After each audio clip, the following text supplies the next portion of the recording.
Chapter number 1, क्या कब कहाँ कैसे। आई होप आप सब अच्छे होंगे। चलो अब चैप्टर को शुरू करते हैं डिटेल व्यू में।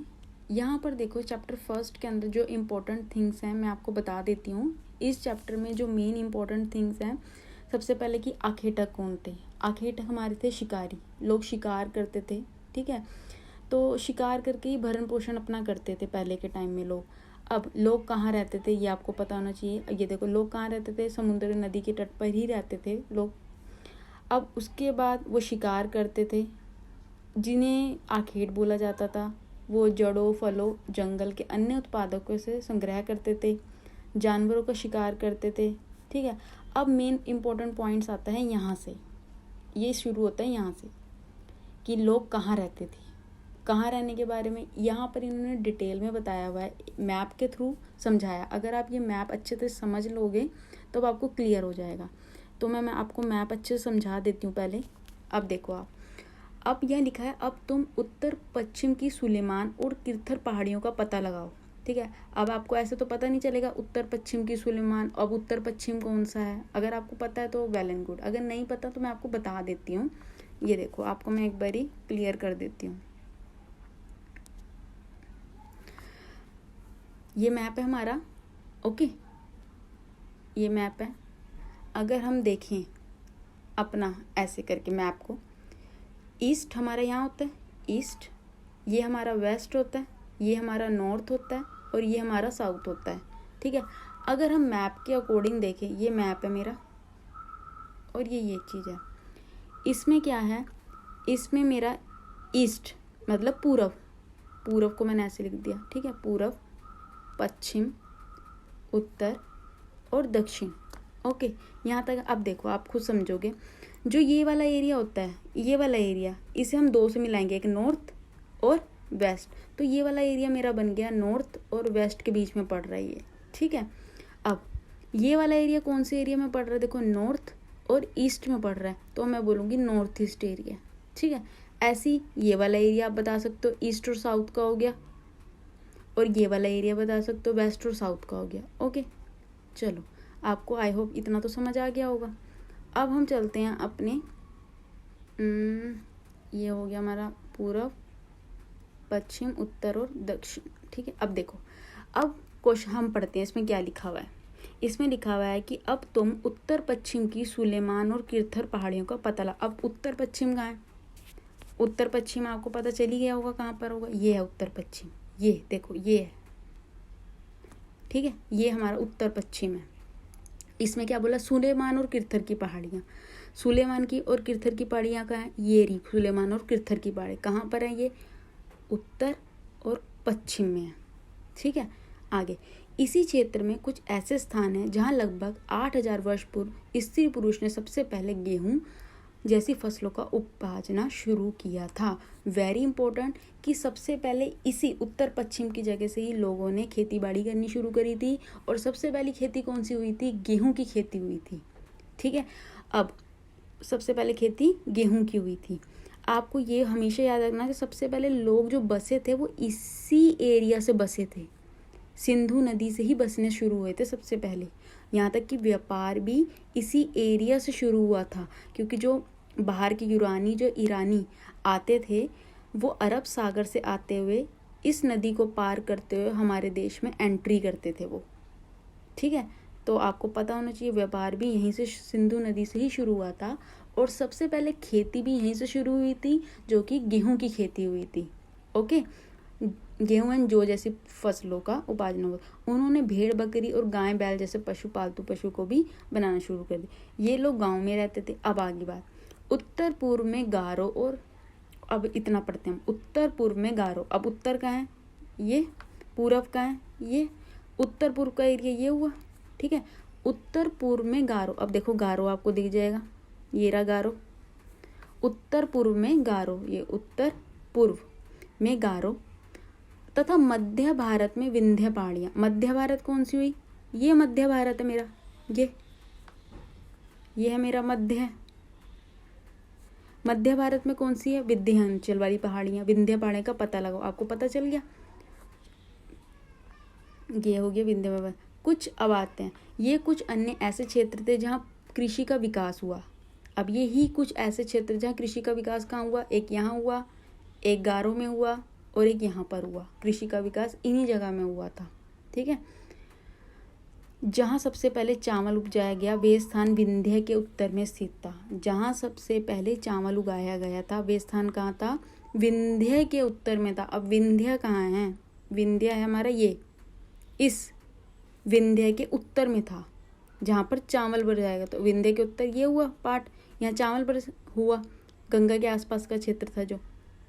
ठीक है, ये आपको समझ आ गया होगा आई होप मैप के थ्रू कि कहाँ पर कैसे खेती हुई थी। अब हम आगे चलते हैं। देखो मानचित्र में पता चल गया आपको, सिंधु तथा इसकी सहायक नदियों का पता लग गया। अब सहायक नदियाँ, मेन मोस्ट इंपॉर्टेंट, सहायक नदी कौन सी होती हैं। सहायक नदी उन्हें कहते हैं जो एक बड़ी नदी में मिल जाती हैं। जैसे कि ये देखो गंगा, गंगा हो गया, गंगा की सहायक नदी कौन सी होगी, यमुना, जो उसी नदी से निकल रही है, सोन। ठीक है, ये नदियाँ होती हैं सहायक। उनके साथ साथ जैसे सिंधु नदी है, सिंधु से झेलम निकल गई, चिनाब, रावी नदी, ये सब निकल गई, ये होती हैं सहायक नदियाँ हमारी। ठीक है, यहाँ तक आ गया समझ आपको।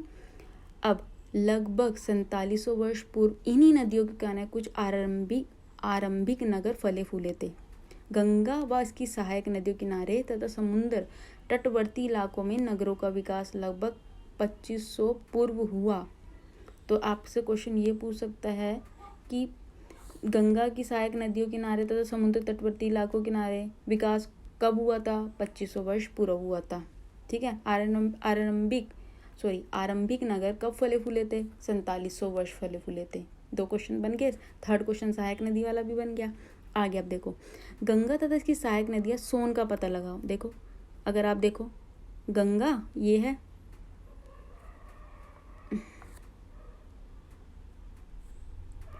गंगा हमारी कहाँ है, ये गंगा, और उसकी सहायक नदियाँ कौन कौन सी हैं हमारी, ये जो बाकी सहायक नदी है, यमुना, चंबल, सोन नदी ये गंगा के यहाँ से निकल रही है। तो आपको पता चलेगी गंगा और सहायक नदी है, सोन का पता लगाओ। आगे गंगा के दक्षिण में इन नदियों के आसपास का क्षेत्र प्राचीन काल में मगध। गंगा के दक्षिण में आसपास का क्षेत्र मगध, ये जो था क्षेत्र ये मगध था। यहाँ पर ये सेंटर में जो मगध का साम्राज्य था जो कि बहुत ही शक्तिशाली था। ठीक है, बहुत शक्तिशाली था, जो कि उनके विशाल साम्राज्य की उन्होंने स्थापना करी थी, वर्तमान बिहार के नाम से जो जाना जाता है। ये जो मैंने हाईलाइट पॉइंट करे हैं ये आपके लिए वेरी इंपॉर्टेंट है। अब हम आगे चलते हैं कि लोग एक स्थान से दूसरे स्थान में क्यों जाया करते थे। अब आपको पता है जैसे हम नॉर्मल पीपल्स हैं, हम क्या करते हैं, कोई स्टडी के लिए दूसरे सिटीज़ में जाते हैं। लाइक कुछ उत्तर प्रदेश से हरियाणा में जाते हैं, कुछ हरियाणा से चंडीगढ़ जाते हैं पढ़ने के लिए।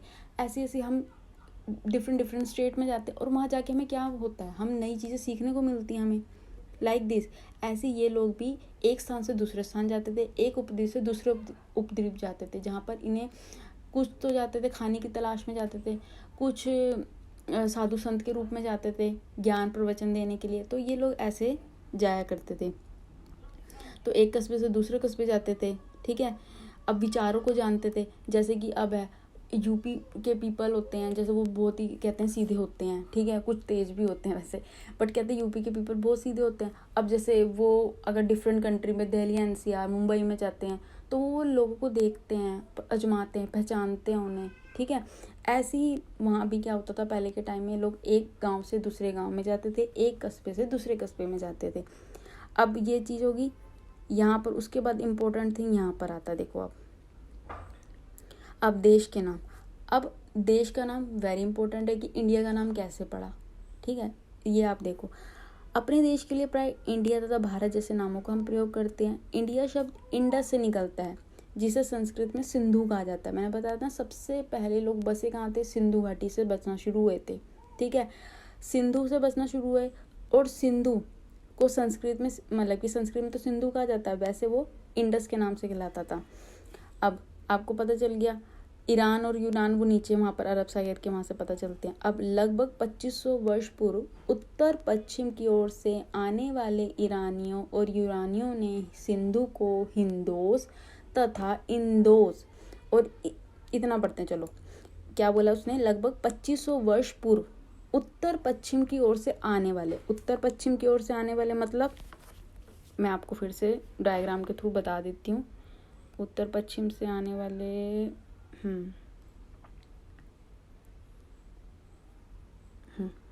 ये हो गया। उत्तर पश्चिम की ओर से आने वाले, ये था मेरा पूर्व, ये क्या था मेरा पश्चिम, ये था उत्तर और ये था दक्षिण। क्या बोला है उसने कि लगभग 2500 पूर्व उत्तर पश्चिम की ओर से आना, उत्तर पश्चिम यही था ना सिंधु का पार्ट, यहीं से आ रहे थे लोग, मैंने आपको बताया था।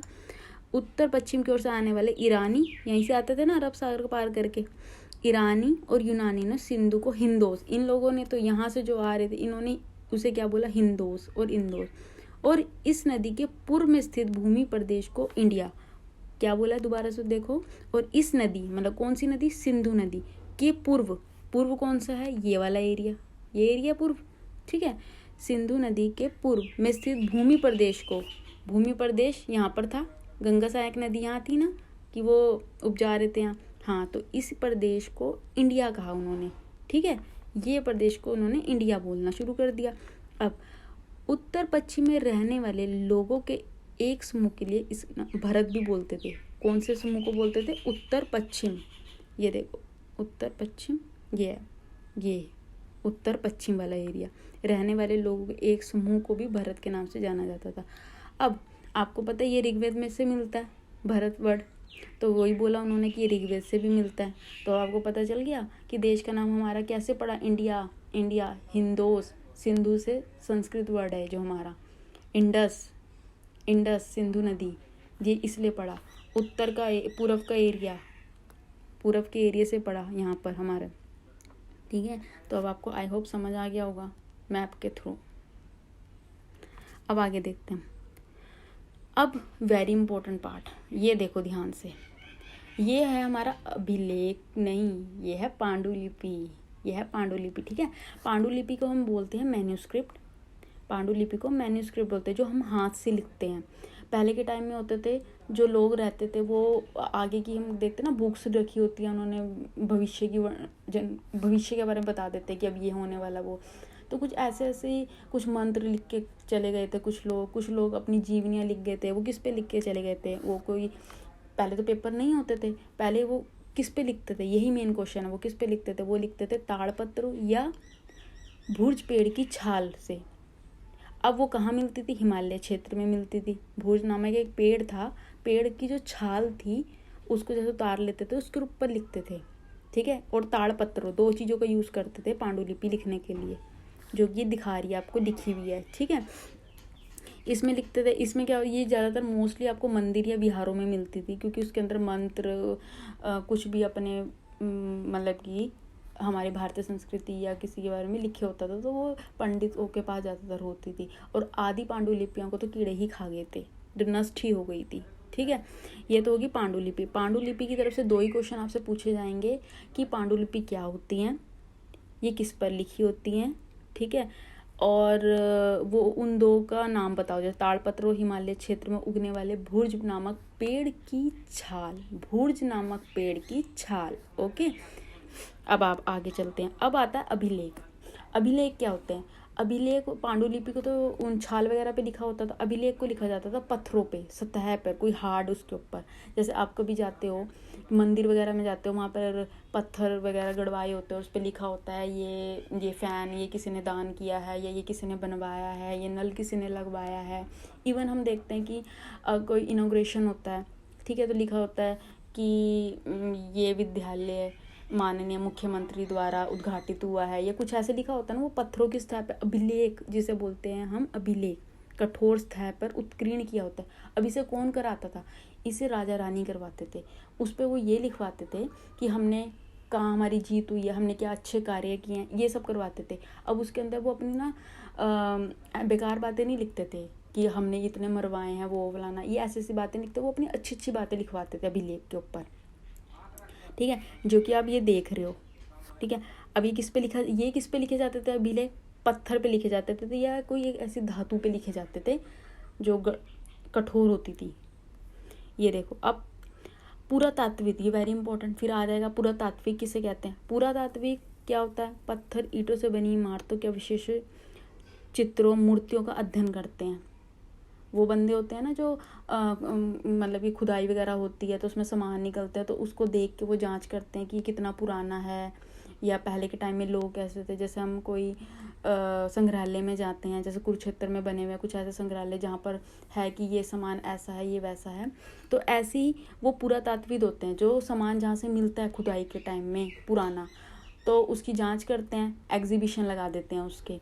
तो ये पुरानी इमारतों की या कुछ जो उसे उन्हें घड़े, मटके, हथियार, बर्तन, आभूषण मिलते हैं, तो वो उन्हें निकालते हैं और उनकी अच्छे से जांच पड़ताल करते हैं। तो या तो इन्हें इतिहासकार कहते हैं या पुरातात्विक कहते हैं। ये एक जासूस की तरह काम करते हैं। जैसे कि ये देखो, ये आप देख रहे हो सिक्के हैं, ठीक है, ये खुदाई के टाइम ही मिले थे। अब इनकी वो स्टडीज़ वगैरह करी होती है, तो वो पता करते हैं ये कितने पुराने हैं, ये कहाँ से मिले हैं, सब कुछ लिखते हैं, ठीक है। यहाँ तक कि जानवरों और चिड़ियों और मछलियों की हड्डियों को भी ढूंढ के पता लगा लेते हैं कितने साल पुरानी है, ठीक है। अब हम आगे चलते हैं। पांडुलिपि, अभिलेख, पुरातत्व से ज्ञात जानकारी के लिए इतिहासकार प्राय स्रोत का प्रयोग करते हैं। अब स्रोत क्या होता है, वेरी इंपॉर्टेंट। स्रोत होता है, अब स्रोत तो कुछ होता है ना, हम कहते हैं क्या स्रोत है। स्रोत मतलब कि कोई क्या वस्तु है जिसकी वजह से हमें पता चलेगा ना ये इतनी पुरानी है। जैसे कि अब ये घड़ा है, ये स्रोत है, हमें मिल चुका है। ये सिक्के हैं, स्रोत है, इसके जरिए तो हमें पता चलेगा इतिहासकार को कि ये क्या चीज़ है, कितनी पुरानी है।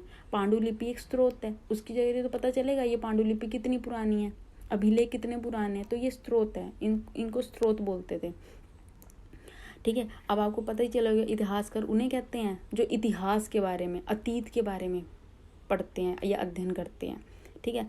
स्रोत के प्राप्त होते ही, स्रोत मतलब कि इन उपकरणों के प्राप्त होते ही वो पता कर लेते हैं कि कितना पुराना है, ठीक है। धीरे धीरे उनके बारे में सब कुछ पता। एक दिन जासूसी की नहीं करते, जैसे बंदे की कुछ मिल गया तो अब ये देखना ये कहाँ से आया, कैसे आए, वो सब कुछ वही करते हैं। तो ये इम्पोर्टेंट हो गया आपके लिए। अब आगे चलते हैं। अब तिथियों का मतलब ये भी बहुत इंपॉर्टेंट है। जैसे आप देखते हो कोई तिथि लिखी रहती है 547 BC, ये लिखे होते हैं ना वर्ड, बिफोर क्राइस्ट। तो अगर इनका मतलब ऐसे होता है कि जैसे ईसा मसीह थे जो पहले, ठीक है, ईसाई धर्म के प्रवर्तक ईसा मसीह थे, उनके जन्म की तिथि से इसकी गणना की जाती थी। अब कैसे की जाती थी, मान के चलो 2000 वर्ष, कहने का तात्पर्य है उनका कि ईसा मसीह के जन्म के 2000 वर्ष के बाद से है। मान के चलते हैं हम कि ईसा मसीह के जन्म के पूर्व की सभी तिथियां, जैसे मानो आज 2000 है, जैसे मानो आज है 2000, ठीक है, 2000 साल। ईसा मसीह के जन्म के पूर्व की सभी 2000 से पहले की जितनी भी होंगी, ठीक है, 1998 1999, तो उनके आगे हम ईसा पूर्व लगा देंगे, उनके पहले हम ईसा पूर्व लगा देंगे। तो अब जैसे कि इतिहास की तिथियों के बारे में देखो, अंग्रेजी में BC, हिंदी में ईसा पूर्व। BC लिखा होता है बिफोर क्राइस्ट, बिफोर मतलब पहले, क्राइस्ट मतलब जो हमारे कौन थे, ईसा मसीह, बिफोर क्राइस्ट, उनके तात्पर्य बिफोर क्राइस्ट ईसा पूर्व से होता है। बस ये आपको पढ़ना ही है, सिंपल है, इसमें ऐसा कुछ नहीं है कि आपको रटना है, ये बस पता होना चाहिए बिफोर क्राइस्ट क्यों लगाया जाता है और ये क्या मतलब, ईसा मसीह के जन्म से पूर्व की जो तिथियाँ होती है उसमें बिफोर क्राइस्ट लगाया जाता है, ठीक है। BCE भी लगाया जाता है, AD, CE, BCE, इस टाइप के वर्ड्स का यूज़ किया जाता है। बिफोर प्रेजेंट, वर्तमान से पहले हैं, ये होता है।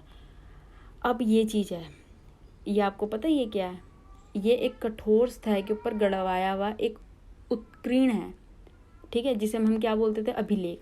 अब ये अभिलेख कहाँ से मिला था, ये दोनों अभिलेख मिले थे मिस्र के उत्तरी तट पर रोसेटा नामक एक कस्बा था। कहाँ था, रोसेटा नामक एक कस्बा था, वहाँ से ये दो मिले अभिलेख, जिसमें बताया गया है, जैसे स्क्वायर बॉक्स से P के नाम से बोला गया है, लायन L से, इस मतलब कि जानवर को L से बोला है, वैसे लायन जैसे ही दिखता है, ठीक है। ये देखो, ये जो भी ये पैरेट है कि क्रो से A के नाम से दे दिया, तो ये ऐसे ऐसे नाम थे जिनसे उन्हें क्या होता था, पता चलता था कि इनमें भाषाओं और लिपियों का ज्ञात होता था। वो जोड़ जोड़ के अक्षरों को एक पूरा अक्षर बना लेते थे। तो ये क्या बताता है कि उन्होंने बताया कि जो राजा रानी थे, एक छोटे से फ्रेम में उन्होंने इसको गड़वा दिया था, और जिसे हम कारतूस कहते हैं, ठीक है। अब कारतूस भी आपको पता चल गया ये क्या था, छोटे से फ्रेम के अंदर दिखाए गए हैं छोटे छोटे चीज़ें। तो इन्हें कारतूस कहते हैं। ये चैप्टर में इम्पोर्टेंट थिंग्स जो थी वो ये थी कि पांडुलिपि किसे कहते हैं, पता चल गई थी आपको। पांडुलिपि जो किस पे लिखी होती थी, भुर्ज पेड़ की छाल पे, ठीक है। और अभिलेख क्या होते थे, जो कठोर सतह पे होते थे। पुरातात्विक होते हैं जो प्राचीन इतिहास के बारे में बताते। इतिहासकार वही जो स्रोत जो कि बताए थे मैंने, जो सिक्के वगैरह मिलते स्रोत से ही वो जानकारी निकालते थे। लिपि, अज्ञात लिपि, ये सब आप पढ़ चुके हो। कृषि का आरंभ कहाँ से हुआ था, बताया था मैंने, सिंधु नदी वहाँ से हुआ था। ऐसी ये सिंधु सभ्यता का पता लगाओ। आपको मतलब आई होप आपको ये सब चीज़ सारी समझ आ गई होगी। एक बारी आप अपने थ्रू या अपनी बुक से एक बारी सेल्फ स्टडी जरूर करें, आपको ईजिली क्लियर हो जाएगा। इन केस फिर भी आपको कोई डाउट हो तो प्लीज़ कमेंट जरूर करना, ताकि मैं आपका डाउट क्लियर कर सकूं।